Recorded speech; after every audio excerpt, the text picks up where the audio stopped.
Olá, tudo bem? Seja bem-vindo, esse aqui é o Terceiro Sinal. Eu sou Adalberto Roque, sou ator, iluminador e professor de teatro. E hoje vamos seguir aí falando sobre o que é sonoplastia.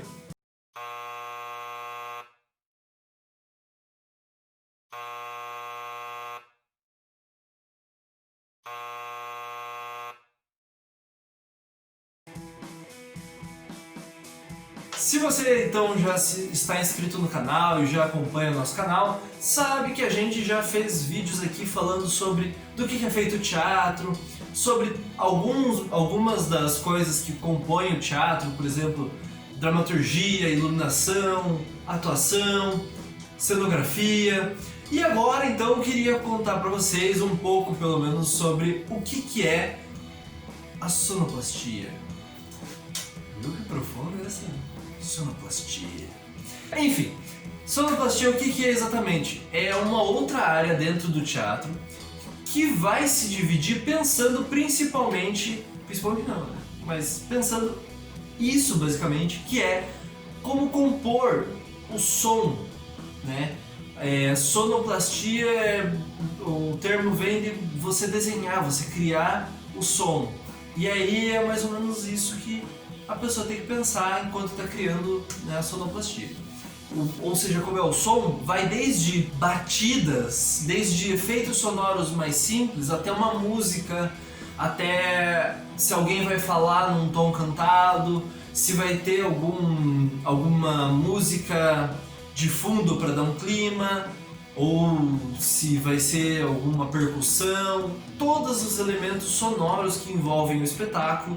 Se você vai fazer dentro de um teatro e você vai entrar no teatro e já vai ter uma música rolando, isso é uma visão. Se você vai ter músicos dentro do palco, é outra possibilidade. Enfim, são inúmeras as possibilidades que o sonoplasta vai ter na mão. E é um tipo de campo dentro da arte do teatro que ele é basicamente esse pensamento, mas ele surge desde que surge o teatro. Por quê? Porque praticamente em todo mundo, quando surge alguma ideia de teatro, já surge uma ideia de sonoridade em volta disso. Por exemplo, na Índia ou no Japão, na China, quando eles começaram a ter teatro, começaram a ter algum tipo de contação de história que seja, sempre tinha alguma música junto, ou era a própria história era cantada, era dançada ao mesmo tempo. Então, essa sonoridade, esse pensar no som, em quem que vai cantar, como que vai cantar, qual que é o ritmo, como que é a batida disso, tudo isso já surgiu junto nessas épocas lá atrás. E, por exemplo, no teatro grego, quando começou, já tinha essa ideia de que durante as festas ali, por exemplo, tinha uma galera que tocava as músicas e era cantado as histórias. E aí, quando foi transformando mais num formato quadradinho ali de apresentação e tal, eles já tinham essa consciência de que teria que ter um ritmo, que o coro poderia ser ora cantado, ora declamado, que teria que tudo isso fazer parte de uma mesma sonoridade durante o espetáculo inteiro. Em shows, ou TV, ou cinema, ou teatro mesmo, isso pode alterar muito da percepção nossa durante o espetáculo, durante a obra. Por exemplo, quando você vê uma pessoa passando cabisbaixa. Se essa pessoa estiver passando cabisbaixa e estiver tocando uma música muito lenta, muito que dê um ar de tristeza, você acha que está muito triste mesmo a sensação em volta daquele lugar. Agora, se estiver passando uma música mais feliz e a pessoa estiver passando triste, você percebe uma certa contradição, ou você fica mais intrigado. Enfim, qualquer combinação de som junto com o que você vai ver no teatro vai te levar para muitos outros sentidos e outras possibilidades que você tiver, assim que você estiver assistindo ali. Então, com os sons você pode tanto brincar com canto, com ruídos, ou quanto com músicas instrumentais. Isso faz uma importância gigantesca porque você consegue ampliar muito mais os sentidos. Às vezes você consegue ter uma cena ou parte de um espetáculo sendo totalmente potencializado ou modificado, ou até contado uma história só com cenário, luz e música, por exemplo. Assim como tem teatro de animação, teatro com bonecos, por exemplo, que é um objeto ali, música, cenário, som, e o ator vai manipulando esses objetos e às vezes se o ator largar um objeto, você continua vendo sentido naquilo e acompanhando a história. Tá. Enfim, quem cria essa sonoplastia? Esse desenho do som, esse pensar do som, basicamente seria uma pessoa que a gente chama de sonoplasta. Porém, dependendo da produção, dependendo da área, você pode ter uma outra variação ou mais, né? Na verdade não só uma outra variação. Você pode ter várias possibilidades que são, por exemplo, um diretor musical para ele pensar a direção de todas as músicas e sons que vão trabalhar. Pode ter ainda um sonoplasta para pensar, digamos, mais efeitos sonoros e algum diretor musical para pensar só trilhas cantadas, tocadas. Você pode ter um preparador de elenco na parte musical, preparador musical, digamos assim. Você pode ter outras possibilidades, um compositor, por exemplo, que só vai compor a trilha e aí alguém vai tocar, alguma coisa assim, ou ele depois vai gravar isso para ser executado. Aí tem outras pessoas ali que podem acabar contribuindo, né? Para, digamos, no cinema você tem ali a pessoa que vai criar todo esse desenho do som, a mixagem do som, enfim.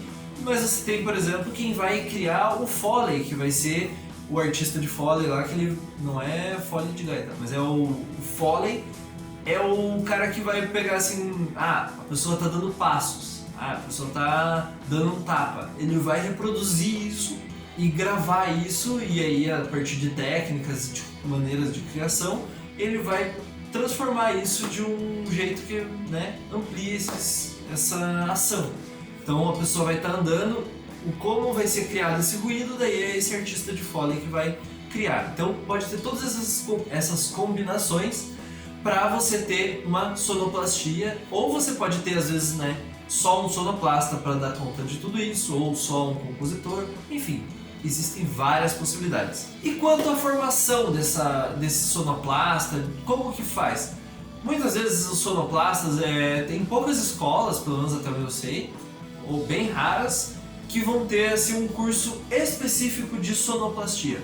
Muitas vezes vai ter assim, um músico, um compositor, alguém que é formado em regência, composição, alguém que tem uma formação mais dentro da área teórica de música, ou prática, alguém que é um instrumentista habilidoso, ou às vezes até alguém que é formado em teatro, em, digamos, sei lá, balé, alguma arte dessas assim, também pode acabar indo para esse lado.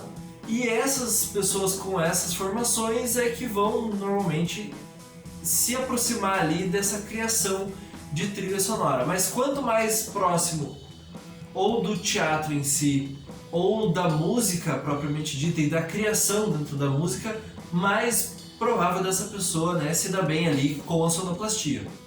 Então não existe uma fórmula mágica e fixa de como a pessoa se formar um sonoplasta. Existem várias possibilidades de composições aí. Tem pessoas que às vezes ela não tem nenhuma formação acadêmica, mas ela trabalhou sempre com criação de trilhas e aos poucos ela foi aprimorando ali, e aí a pessoa vive disso, né? Profissionalmente ela sempre atua com isso. Ou você pode ter pessoas, né, variadas possibilidades. Isso foi basicamente a criação do sonoplasta na parte do teatro. E no cinema, na TV, existem também essas variações que fazem todas as trilhas, inclusive trilhas icônicas que a gente conhece até hoje, que fazem com que a gente, às vezes, de escutar algumas notas, algum pedacinho da música, a gente já saiba qual filme que é, de onde que é, se tem a ver com algum cantor ou não. Então, é um trabalho que realmente marca a gente para sempre, muitas vezes aí. Se vocês estão gostando desse tipo de conteúdo, querem ver mais vídeos, coisas mais específicas, podem comentar aqui, já aproveita então e dá ali o gostei. E também aproveita e segue lá no Instagram da gente, Terceiro Sinal, canal Terceiro Sinal. E, enfim, compartilhe esse vídeo para todo mundo. Vamos falar mais sobre teatro, sobre arte, cultura e entretenimento. E até o próximo vídeo do Terceiro Sinal.